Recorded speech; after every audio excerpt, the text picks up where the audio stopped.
Bonsoir et merci à tous de nous rejoindre par la suite de Niveau de Soir sur Niveau d'Info. Mon invité de ce mardi est un homme politique, président du parti de l'opposition togolaise PDP, Parti démocratique panafricain, et député à l'Assemblée nationale. Innocent Kabara, bonsoir et bienvenue. Bonsoir. Au Niger, une réponse armée incertaine 2 jours après l'expiration de l'ultimatum de la CEDEAO. Les dirigeants de la communauté économique des États de l'Afrique de l'Ouest doivent d'ailleurs à nouveau se réunir jeudi prochain pour évoquer la situation dans le pays 2 semaines après un coup d'État. Alors que la CEDEAO continue d'exiger le retour à l'ordre constitutionnel sous peine d'utiliser la force, rien ne bouge. Au Niger, les militaires au pouvoir viennent de nommer, en tout cas c'est lundi, un nouveau Premier ministre, Ali Mahaman Lamine Zeyn, qui fut ministre des Finances sous l'ère Mamadou Tandja. Innocent Kabara, en tant qu'homme politique, quel regard portez-vous sur la situation actuelle au Niger ? D'accord, merci pour l'opportunité que vous nous donnez de nous exprimer sur votre chaîne et saluer le travail remarquable que vous faites. Et nous l'avons souvent dit, il faut vous donner les moyens de pouvoir vous faire un travail professionnel et nous engageons à avoir beaucoup de bourses pour les médias pour que vous puissiez aller vous faire former et revenir pour nous aider à avoir un monde des médias beaucoup plus professionnel. Merci pour l'information, c'est toujours un plaisir de vous recevoir. D'accord, merci. Maintenant, quant à ce qui concerne la crise nigérienne, le plus important pour moi, c'est éviter que la sous-région soit déstabilisée et éviter aussi la politique de 2 poids 2 mesures. Vous avez vu que le régime en place actuellement a nommé son Premier ministre. Il est en train de dérouler son programme. Et il faut peut-être privilégier la discussion, le dialogue, la négociation. Parce que si on ne fait pas attention, c'est une Libye bis qui est en train de se répéter au Niger. Et les va-t-en-guerre vont nous expliquer qu'on n'a rien compris, qu'il faut un retour à l'ordre constitutionnel. Mais quand les conséquences vont commencer sur la sous-région, ils seront les mêmes à venir nous expliquer qu'on n'avait rien compris, alors que nous, on a compris très tôt que c'est une question de déstabilisation de la sous-région qui se joue actuellement au Niger. Mais expliquez-moi comment un général tchadien, fils d'Idriss Déby, peut prendre de manière anticonstitutionnelle le pouvoir et qu'on l'envoie. D'abord, c'est une erreur stratégique de la CEDEAO. Et qu'on l'envoie dans le salon d'un putschiste, demander à un putschiste de laisser le pouvoir. Si c'était facile de laisser le pouvoir, pourquoi lui ne laisse pas le pouvoir au Tchad? En réalité, ce qui nous dérange dans cette crise, c'est cette question de 2 poids 2 mesures qu'il faut qu'on arrête. Le Niger, c'est aussi un Mali bis. On va inévitablement vers une transition. Mamadou Bazoum, c'est de l'ancienne histoire. Non, pour moi, le Bazoum, c'est déjà de l'ancienne histoire. Je pense qu'il a commis une erreur stratégie dans sa communication, parce que vous ne pouvez pas communiquer d'abord 2 choses dans sa communication. Vous faites une interview et vous dites, vous vous immiscez dans les affaires d'un autre pays et vous donnez des leçons. Ben, je ne sais pas qui lui a dit de faire ça. Peut-être qu'il y a des intérêts qui le dépassent, qui lui ont demandé de faire ça. Mais je crois que ce n'était pas du tout une façon de faire. Vous donnez des leçons à un autre pays, vous dites que les volontaires qu'on a engagés, mais il avait oublié dans cette interview de dire que les mêmes volontaires ont été engagés en Ukraine, où des Américains ou des gens viennent d'un peu partout pour combattre, un peu comme la Légion étrangère. Mais pourquoi est-ce que le pays d'à côté n'a pas le droit de le faire?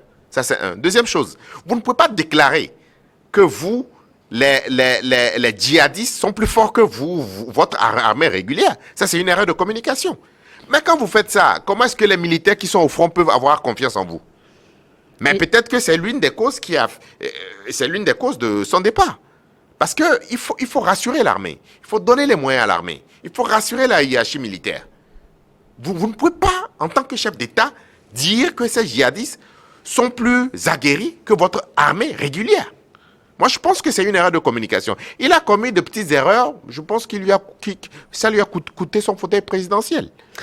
Élu démocratiquement en mars 2021, le président déchu, Mohamed Bazoum, a été donc confronté à une tentative de prise de pouvoir par la force depuis le 26 juillet dernier.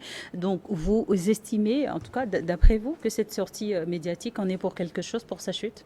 Oui, il y a très souvent dans les régimes qui sont en train de tomber, il y a 2 ou 3 choses qu'il faut observer. Un, il y a une pression sociale, il y a une pression, peut-être qu'il y a une question de gouvernance qui se pose. Deuxième, il y a le paramètre de l'armée. Il faut tenir compte du paramètre de l'armée. Je ne sais pas ce qui se passe, il faut mettre des gens en qui vous avez confiance, mais des gens de terrain, et il faut avoir des résultats sur le terrain.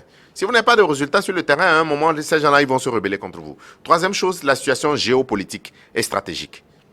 en fonction des partenaires que vous avez et vos prises de position. Parce qu'actuellement, les gens veulent, nous ne voulons plus, nous ne supportons plus l'ingérence des Occidentaux dans nos affaires. Est-ce que vous trouvez normal, pour une question africaine, pour une question nigérienne, que pour une question, quelque chose qui se passe au Niger, que le président de la France fasse un conseil de défense? De quoi il se mêle? Il y a eu les gilets jaunes. Il y a eu des troubles à Angers, à Paris, à Marseille. Est-ce que vous avez vu un président africain s'occuper de leurs affaires? Où ils ont tabassé des gens.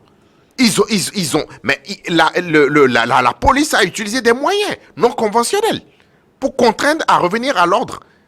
Est-ce que vous avez vu un chef d'État africain intervenir? Mais comment est-ce qu'il peut se permettre de faire un conseil? En quoi ça le concerne?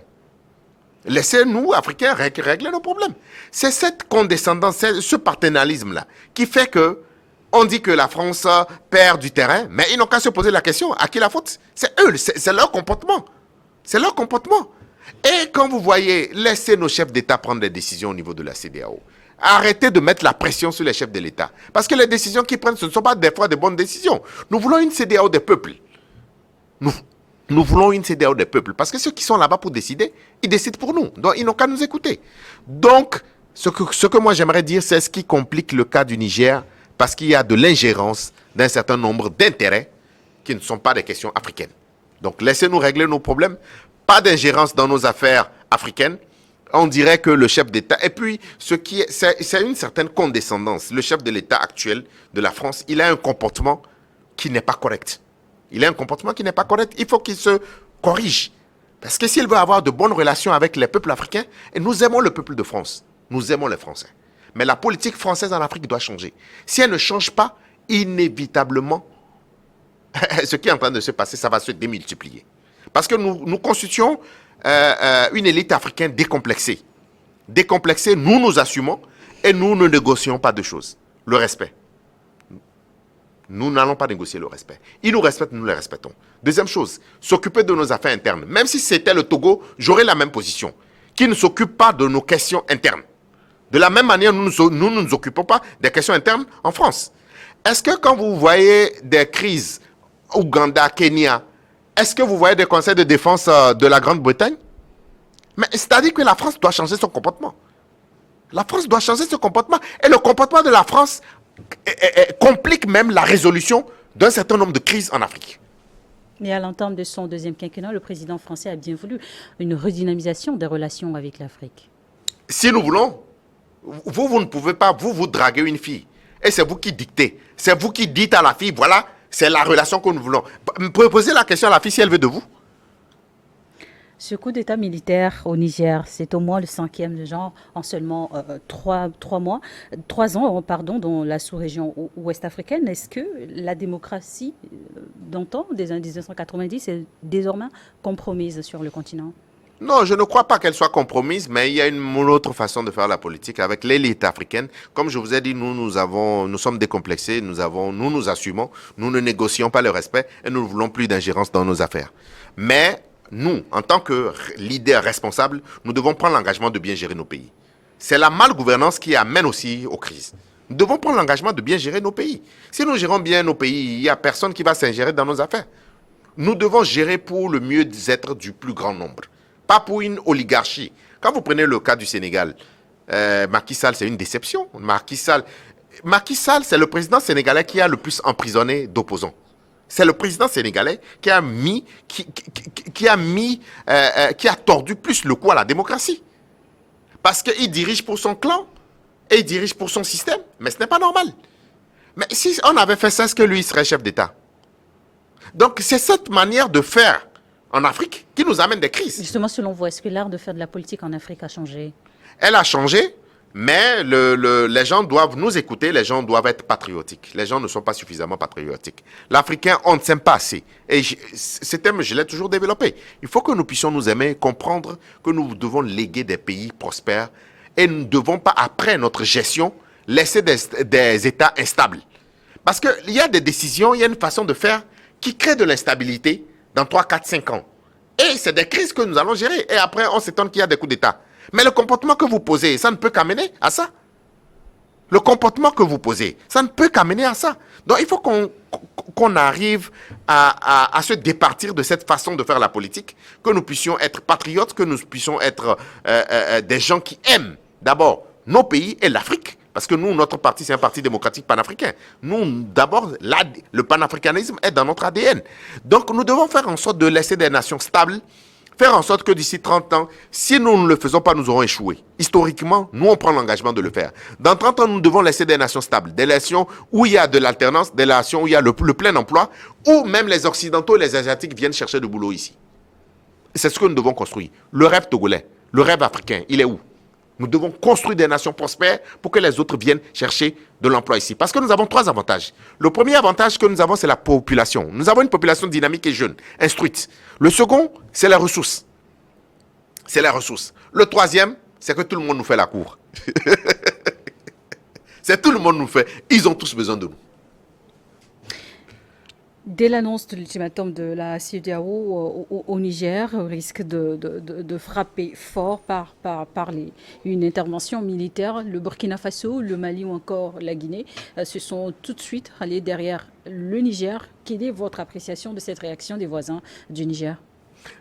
N'oubliez pas, un grand homme africain disait, c'est quand vous êtes à côté de la douche que vous sentez l'odeur. Ah, eux, ils sentent l'odeur parce qu'ils sont à côté. Parce que quand la guerre civile va commencer au Niger, là, c'est eux, ils vont en pâtir. Donc, ils sont en train de prévenir.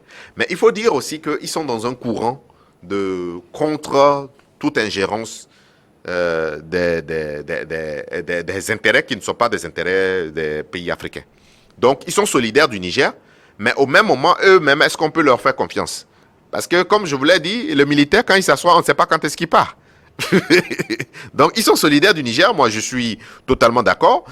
Moi, je ne crois même pas qu'il puisse avoir une intervention militaire au Niger. Je vais vous expliquer pourquoi. L'armée nigérienne a des difficultés à pouvoir combattre Boko Haram. Les moyens qu'ils vont mettre pour aller juste réinstaller un président, est-ce que ces moyens ne pourront pas permettre de pouvoir sauver le Mali, sauver le Burkina Faso, sauver les pays qui sont en difficulté? Pourquoi est-ce qu'il faut mettre ces moyens-là juste pour réinstaller quelqu'un? Deuxième chose, le Niger partage des frontières avec un certain nombre de pays. Si vous déstabilisez, parce que il ne s'agit pas simplement d'aller chercher quelqu'un dans un palais. Vous devez faire la guerre. Vous devez amener des troupes au sol. Après, qu'est-ce qui se passe? Il y aura afflux d'armes, afflux de combattants, et ces gens-là vont se retrouver où après? Si vous ne faites pas attention, il y aura une certaine balkanisation du Niger, parce que ça sera en morceaux, comme ce qui s'est passé en Libye. Et pire, conséquence ultime, c'est la déstabilisation de la sous-région avec la circulation des armes. Parce que ça va venir au Togo, ça va venir au Bénin. En clair, selon vous, les autres pays africains devraient s'inquiéter des conséquences lourdes si jamais il y a une intervention militaire au Niger? Ben oui. Ils doivent beaucoup plus s'inquiéter des conséquences que d'aller sauver un ami.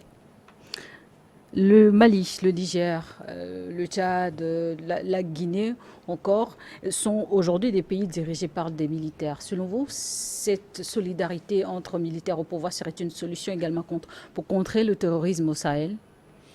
Oui, bon, disons une coopération entre les pays, c'est pas forcément une solidarité entre les militaires, c'est une coopération entre les pays du Sahel pour pouvoir combattre les djihadistes. Et que la CEDEAO, là où nous les attendons, c'est de mobiliser les moyens, de mobiliser les ressources pour aller combattre les djihadistes. Ce n'est pas pour aller attaquer un pays ami. La démocratie ou le retour à la démocratie en Afrique, mais nous sommes tous d'accord pour le retour à la démocratie. Ou une réalité? Réalité. Réalité, mais il faut tenir compte du contexte. Le sentiment anti-français gagne de plus en plus du terrain, tout du moins dans le Sahel. Et les dirigeants africains, comment rejouer aujourd'hui les cartes de ce continent à l'échelle internationale? Il faut dire que nous sommes fiers de ce qui est en train de se passer parce que nous sommes une génération, une élite décomplexée. Nous voulons nous assumer. Peut-être que nous allons faire des erreurs, mais nous allons nous assumer. Et ce qui est en train de se passer permet de redéfinir un peu la relation que nous devons avoir avec les Occidentaux, aussi bien avec les Brésiliens, les Indiens, les Français, les Espagnols. Nous voulons une relation décomplexée. Nous voulons le respect de la souveraineté de nos États. Pas d'émission dans nos affaires. Respect de la souveraineté. S'il faut avoir une coopération, elle sera que commerciale. Ils ne s'occupent pas de nos affaires, nous ne nous occupons pas de leurs affaires. Nous travaillons pour la jeunesse, nous travaillons pour les femmes. Nous faisons en sorte que d'ici 30 ans, qu'ils puissent avoir le rêve dans nos pays. Qu'un Togolais, lambda, qui ne connaît personne, qui puisse arriver à Lomé, qui puisse faire ses études et qui puisse devenir millionnaire. C'est ce que nous voulons construire. Et là, nous avons besoin d'un partenariat dynamique avec l'ensemble des pays. Et nous sommes preneurs pour ces genres de partenariats, y compris la Russie, les États-Unis, tout le monde. Tout le monde. Et nous sommes indispensables au développement du monde. Mais il y a des pays, il y a des continents. On peut s'en passer. Nous avons tout. C'est ici qu'il y a les ressources humaines. Donc, nous avons une position géostratégique importante et nos chefs d'État doivent prendre conscience. Et d'ailleurs, je vais vous attirer votre attention sur un truc qui est en train de se passer, par exemple, en Arabie Saoudite. Ils ont pris conscience de leur position géostratégique et ils sont en train de construire un pays dont les Occidentaux auront besoin. Pas eux être valets des Occidentaux, non.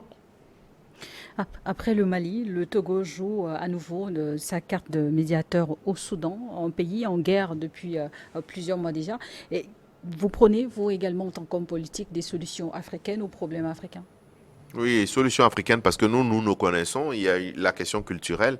Et comme je vous ai dit, nous sommes à côté de la douche, donc nous sentons plus l'odeur. Nous sommes beaucoup plus concernés par la chose que ceux qui ont des intérêts ailleurs. Bon, donc, ceci étant dit, j'aimerais dire que il faut saluer la diplomatie togolaise. On parle moins, mais on est efficace. Les gens me disent, non, on est déjà au Soudan, est-ce qu'il faut aller au Niger? Oui, on peut aller au Niger. On était au Tchad, on était au Mali. Même la crise ivoirienne, nous l'avons réglée. Nous avons une diplomatie agissante, efficace. Nous devons nous mettre à la disposition de la CEDEAO pour faire baisser les tensions et pour trouver un compromis, aller dans le sens de l'apaisement, une transition véritablement courte, mettre un maximum de pression. Pas les pressions économiques, parce que les pressions économiques, ça pénalise les peuples. C'est où dans la charte qu'on a dit de couper le courant aux gens? C'est où dans la charte, il y a des sanctions sur le plan économique qu'on prend même, ils sont en train de violer cette charte-là. Ils sont en train de violer cette charte. Prenez les sanctions que la charte permet de prendre, mettez un maximum de pression sur ces militaires-là pour qu'ils cèdent le pouvoir, mais ne pénalisez pas le peuple. Tout ce que nous demandons, c'est de ne pas pénaliser le peuple. Et c'est là où je dis, je salue bien la diplomatie du Togo, parce que quand vous voyez la manière dont les gens agissent, ça montre qu'ils sont professionnels et ils savent ce que c'est que la diplomatie. Parce que tout de suite, quand vous prenez position ou que vous avez des discours qui ne permettent pas de discuter avec les belligérants, qu'est-ce que vous faites? Voilà. Donc, il faut moins parler, être efficace, diplomatie de couloir et obtenir rapidement un compromis. Justement, les dirigeants de la CEDEAO doivent se réunir très prochainement, jeudi prochain, plus précisément pour se pencher une fois encore sur le dossier nigérien. Quelles sont, vos attentes de cette deuxième rencontre? Pour moi, en ce qui me concerne, le cas Bazoum, c'est déjà un cas du passé. Négocier avec les militaires, aller vers une transition courte, faire en sorte qu'ils puissent céder rapidement le pouvoir, mais de ne pas faire de guerre. On n'a pas les moyens de faire une guerre et de déstabiliser la sous-région. La Libye doit nous instruire. Nous parlions tantôt du Togo et justement, le pays s'apprête à tenir 2 élections, les régionales et les législatives. Comment vous préparez-vous en tant que parti politique à ces scrutins à venir? On se prépare très bien, nous sommes sur le terrain et nous allons jouer les premiers rôles. Au début, je pense que nous avions des objectifs très modestes. Maintenant, au vu de tout ce que nous avons réalisé sur le terrain, de notre engagement, de notre offre politique, nous sommes en train de voir même les 2 chiffres. Nous voulons ressembler aux pays africains qui ont une croissance à 2 chiffres. Donc très prochainement, nous allons vous dire nos ambitions et je crois que nous allons jouer les premiers rôles lors des prochaines élections. Nous sommes convaincus, avec le message que nous portons, avec tous ceux qui sont en train de nous rejoindre, nous allons jouer les premiers rôles lors des prochaines élections. Au niveau du Parlement, au niveau des chambres régionales, au niveau du Sénat également. Eh bien justement, quelles sont, selon vous, vos chances de remporter plus de sièges au Parlement? Comme je vous l'ai expliqué, nous sommes en train de faire un travail de terrain, nous sommes en train de construire notre discours politique, nous sommes en train de recruter les militants de qualité et nous sommes en train de trouver des candidats potentiels de qualité et ça va payer. Ça va payer et in fine, et nous l'avons toujours dit, nous ne cachons pas nos ambitions, c'est 2030. Mais toutes les élections intermédiaires, nous allons faire de très bons scores pour montrer aux gens que la jeunesse, et nos candidats, c'est essentiellement les femmes et les jeunes. Nous devons peser dans le débat. Nous devons peser dans le débat, nous devons être présents dans toutes les chambres, aussi bien la chambre basse que la chambre haute du Parlement. Et c'est l'engagement que nous prenons pour faire entrer le maximum de femmes et de jeunes au Parlement togolais. La jeunesse est surtout le cœur de cible du PDP, le Parti démocratique panafricain, justement. Cet esprit panafricaniste, comment vous le transmettez à cette jeunesse-là? Dès la création du parti, nous, dans notre ADN, c'est le panafricanisme, c'est la fierté du continent africain. c'est décider par nous-mêmes. C'est nous assumer en tant que peuple, en tant que nation, avec nos coutumes, avec notre façon de faire. Actuellement, c'est notre siècle. Et il faut que nous soyons au rendez-vous. Il faut que nous soyons au rendez-vous en préparant les mentalités. C'est pour ça que nous avons un discours patriotique. Et notre thème de prédilection, d'abord, c'est le patriotisme. Aimer nos pays et créer des ensembles sous-régionaux ou des ensembles, un ensemble continental qui puisse peser dans la balance sur la diplomatie, sur le plan géopolitique, sur le plan international. Et nous devons nous faire respecter. Nous faire respecter et ne plus accepter qu'on s'occupe de nos affaires. Au sein du PDP, vous misez également gros sur la formation pour la jeunesse. Oui, la formation des femmes, des jeunes. C'est pour ça, de temps en temps, nous entreprenons des politiques de bourse. Les gens, vous ne pouvez pas. Il y a 4 choses. Il y a la formation. Si vous êtes mal formé, si vous n'avez pas les spécialistes, si par exemple vous conseillez, vous mettez votre département d'intelligence artificielle ou cybersécurité à des étrangers, où est votre souveraineté? Nous devons former nos élites. C'est fondamental. Nous devons avoir des hôpitaux de qualité pour se faire soigner ici, évacuer éviter les évacuations sanitaires. Nous devons avoir des infrastructures de qualité. Et nous devons avoir un projet de société qui permette aux gens de rêver. Donc ça veut dire une certaine redistribution des richesses, une certaine chance, une certaine égalité des chances. Où le plus pauvre, même celui qui vient de Tchakpanga, de Kara, de Dangpen, a une chance de réussir. Et c'est ce que nous devons construire, le rêve togolais. Et quand vous aurez fait ça, vous allez donner à votre peuple sa dignité. Ils seront ici. Ils ne vont plus prendre des bateaux pour aller en Occident. Et c'est beaucoup plus les Occidentaux qui viendront chercher du travail chez nous. Le Niger traverse une période très critique en tant qu'homme politique. Quelles sont vos propositions claires pour une sortie de crise? Une sortie de crise, arrêter les menaces, discuter avec les pushistes, leur expliquer que c'est dans leur intérêt qu'ils cèdent rapidement le pouvoir. Une transition comprise entre 6 et 1 an, avec l'ensemble des acteurs, avec aussi bien tous les partis politiques dans le gouvernement, aussi bien la société civile, refaire une constitution, aller rapidement à des élections. Ce n'est que la seule issue. Une intervention militaire serait une irresponsabilité. Une intervention militaire, ça veut dire que nous allons déstabiliser la CEDEAO, l'ensemble des pays de la CEDEAO, l'ensemble des États, parce que quand ça va commencer, les conséquences, c'est l'ensemble des pays qui partagent les frontières avec le Niger qui vont souffrir de cette situation. Ça veut dire que les armes, ça veut dire que les combattants, quand ça va commencer, il y aura une guerre civile parce que les gens ne vont pas se laisser faire. Les putschistes ne vont pas se laisser faire. Eux aussi seront soutenus par peut-être par le Burkina et le Mali. Et ça va donner quoi? Est-ce que ça vaut la peine? Quand on mesure les conséquences d'une telle intervention sur le plan géostratégique, sur le plan de la déstabilisation de la sous-région, est-ce que ça vaut la peine? Négocier, mettre la pression, aller vers une transition très rapide, aller vers des élections et que... Justement, Innocent Kabara, le respect du calendrier de la transition constitue aujourd'hui la principale pomme de discorde entre la CEDEAO et des pays qui connaissent actuellement cette phase. Que répondez-vous à cela? Il faut leur mettre une pression parce que, comme je l'ai dit, au même moment, je condamne les coups d'État militaires. Je dis que les militaires n'ont rien à voir dans les affaires politiques. Au même moment, je dis qu'il faut leur mettre le maximum de pression pour qu'ils cèdent le pouvoir. Parce qu'ils viennent temporairement régler une situation. Si vous les laissez là-bas, ce qu'ils vont créer, ça sera pire que ceux qui sont venus remplacer. Ce qu'ils vont créer, ça sera pire que ceux qui sont venus remplacer. Donc, trouver un mécanisme pour leur mettre le maximum de pression, là je suis d'accord, pour qu'ils puissent céder le pouvoir à travers des élections transparentes. Sinon, le militaire, très souvent, quand il vient s'asseoir, on sait quand est-ce qu'il s'assoit, mais on ne sait pas quand est-ce qu'il part. Merci Innocent Kabara d'avoir accepté répondre à nos questions. Je rappelle pour nos téléspectateurs que vous êtes député à l'Assemblée nationale togolaise également, président du PDP, le Parti démocratique panafricain. Merci à vous de nous avoir suivis. Dans cette émission, on va marquer une courte pause pour une nouvelle édition du journal sur Niveau d'Info 1.